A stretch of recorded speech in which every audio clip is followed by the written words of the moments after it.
A'udzubillahi minasyaitonirrajim. Bismillahirrahmanirrahim. Alhamdulillahirabbil alamin wassalatu wassalamu ala asyrafil anbiya'i wal mursalin wa ala alihi washabihi ajma'in. Allahumma shalli ala sayidina Muhammad. Allahumma shalli ala sayidina Muhammad.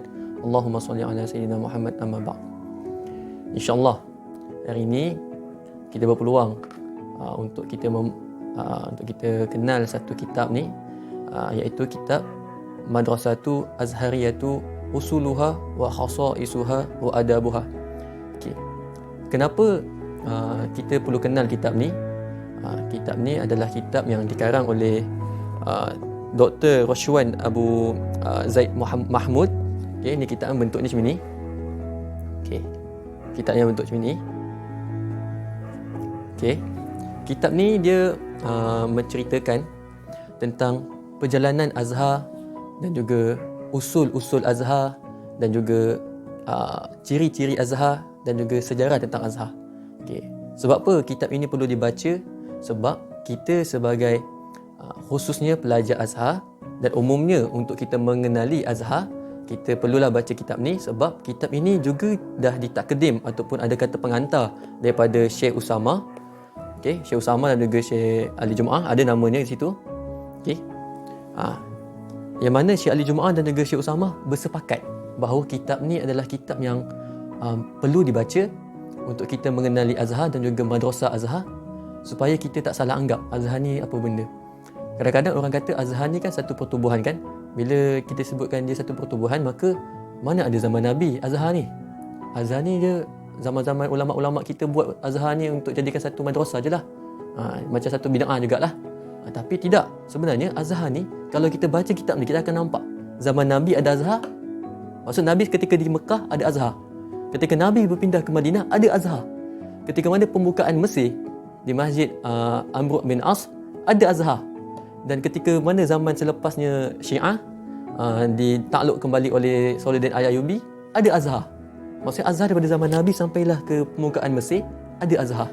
Maksudnya Azhar bukan satu benda yang baru, tapi benda yang dah ada sejak zaman Nabi SAW. Maka Syekh Ali Jumaah dan juga Syekh Usama Azhari mengatakan buku ini sangat bagus dan sangat ringkas untuk kita mudah baca.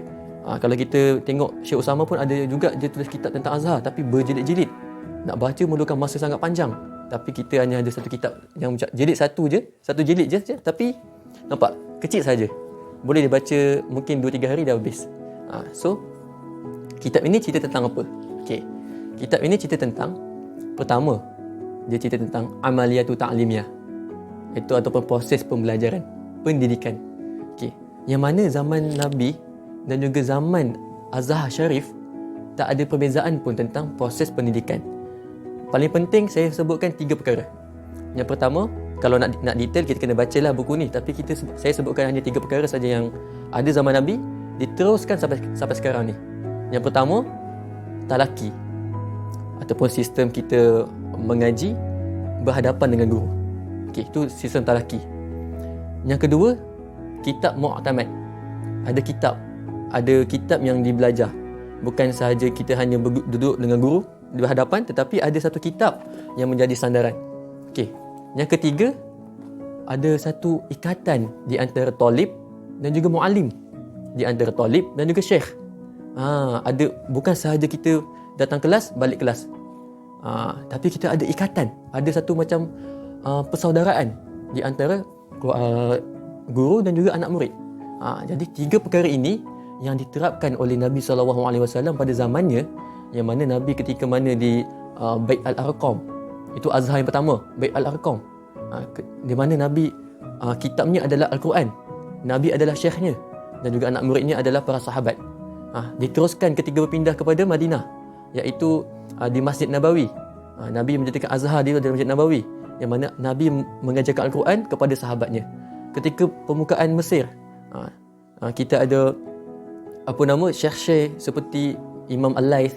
Banyak lagi syekh-syekh yang selepas itu, zaman tabi'in selepasnya itu, mengajar menggunakan kitab-kitab yang ketika itu seperti kitab fiqh dah mula ada, tafsir dah mula ada.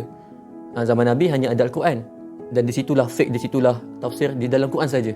Tapi sebabkan zaman tabi'in dah mula ada takhasus masing-masing, Maka di situ di Masjid Azhar ataupun di Masjid Amrul Al-As Azhar di Mesir menjadikan setiap takhasus tu ada kitabnya. Dan tapi masih lagi ada manhaj, iaitu ada kitab, ada syekh dan juga ada talib.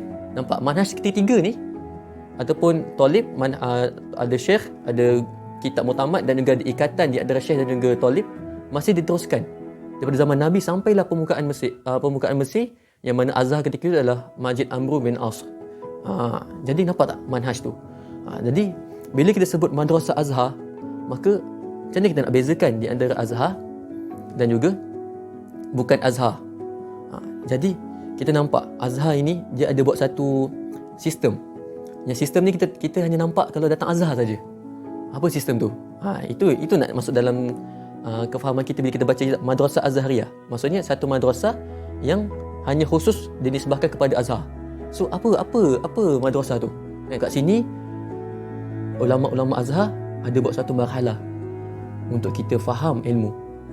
Pertama, marhalah matan.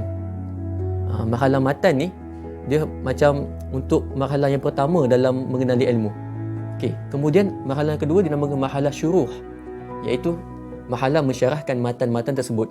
Matan ni mungkin marhalah pertama, bila kita masuk marhalah kedua kita belajar kepada syarah kepada matan tersebut. So yang ketiga adalah marhalah hasyiah. Hasyiah ni adalah marhalah yang dia masukkan lagi perbahasan-perbahasan yang dakik, seperti khilaf di antara para ulama, macam nak rad kepada ataupun nak menolak khilaf tersebut, nak menjawab kepada masalah tersebut, maka itu dibancang dalam hasyiah. Okey, sekarang ni kenapa ulama Azhar membuat 3 marhalah ni? Jadi untuk kita tahu bahawa marja' ataupun tempat kembali kepada permasalahan adalah bukannya kitab, tetapi adalah guru. Nak faham matan kena ada guru. Nak faham syarah kena ada guru. Nak faham hasyiah lagilah kena ada guru. Maka kat sini kita nampak bahawa Azhar mendidik kita daripada zaman Nabi lagi, yang mana para sahabat sangat-sangat iktimat kepada Nabi SAW untuk faham ilmu, diteruskan kepada zaman-zaman seterusnya sehinggalah zaman pembukaan Mesir dan zaman kembalinya Mesir di tangan Ahli Sunnah wal Jamaah, di tangan Salahuddin Al-Ayyubi. Kita nampak iaitu sistem Nabi tu masih dikekalkan, iaitu kita perlu kepada guru untuk memahamkan anak murid. Jadi kalau kita nampak madrasah-madrasah lain seperti ada orang cuba buat tajdid sehingga kan pelajar hanya datang kelas kemudian balik, yang mana tak ada istilah saya perlukan guru untuk saya faham perkara ni. Kadang-kadang jadi kesimpulannya, Madrasah Azhariyah usuluha wa akhasaisuha wa adabuha adalah satu kitab yang sangat-sangat ringkas tetapi sangat-sangat padat dia punya isi, dan ditulis oleh Dr. Rashwan Abu Zaid Mahmud, yang mana boleh didapati oleh di Maktabah Imam Razi. Saya tak pasti ada di Darus Soleh ataupun tidak, tapi ada di Darul Imam Razi dan boleh didapat di sana kalau kita tinggal di Mesir. Kalau tidak di Mesir pun saya tak pasti ada tak dia punya PDF, tapi mungkin boleh beli di online. Ada je sahabat kita yang menjual secara online. InsyaAllah itu sahaja. Semoga perkongsian ini dapat sedikit sebanyak memperkenalkan kita kepada manhaj Azhar, yang mana menjadi sebutan pada zaman kini lah apakah itu Azhar sebagainya. InsyaAllah semoga perkongsian ini sedikit sebanyaklah dapat membantu menjawab kita semua, InsyaAllah. Terima kasih.